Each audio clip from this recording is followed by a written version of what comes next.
Republic day ఎందుకు జరుపుకుంటారో ఇప్పుడు తెలుసుకుందాం. మన భారతదేశం 1947 సంవత్సరం ఆగస్టు 15నే స్వాతంత్రం పొందినప్పటికీ మనకంటూ ఒక సొంత రాజ్యాంగం అప్పట్లో లేదు. జనవరి 26న మన భారత రాజ్యాంగం అమల్లోకి వచ్చింది. ఆ రోజు నుండే భారతదేశం ఒక గణతంత్ర దేశంగా రిపబ్లిక్గా మారింది. అంటే మన దేశాన్ని మనమే పరిపాలించుకోవడం మొదలుపెట్టాం. 1930 జనవరి 26న భారత జాతీయ కాంగ్రెస్ పూర్ణ స్వరాజ్ కావాలని మొదటిసారి ప్రకటించింది. ఆ రోజును గుర్తుంచుకోవడానికే జనవరి 26నే రిపబ్లిక్ డే జరుపుకుంటాము.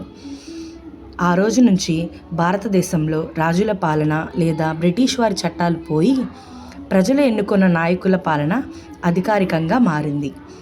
భారత రాష్ట్రపతి ఢిల్లీలో భారత జెండాను ఎగురవేస్తారు మరియు ఢిల్లీలోని కర్తవ్య పథ్ మన దేశ సైనిక శక్తిని మరియు వివిధ రాష్ట్రాల సంస్కృతిని ప్రదర్శించే అద్భుతమైన పరేడ్ జరుగుతుంది. ధైర్య సాహసాలు ప్రదర్శించిన వారికి మరియు దేశానికి సేవ చేసిన వారికి ఈ రోజున అవార్డులు అందజేస్తారు. అందుకే మనం జనవరి 26న రిపబ్లిక్ డేగా జరుపుకుంటాం. వీడియో నచ్చినట్టయితే లైక్, సబ్స్క్రైబ్ చేయండి.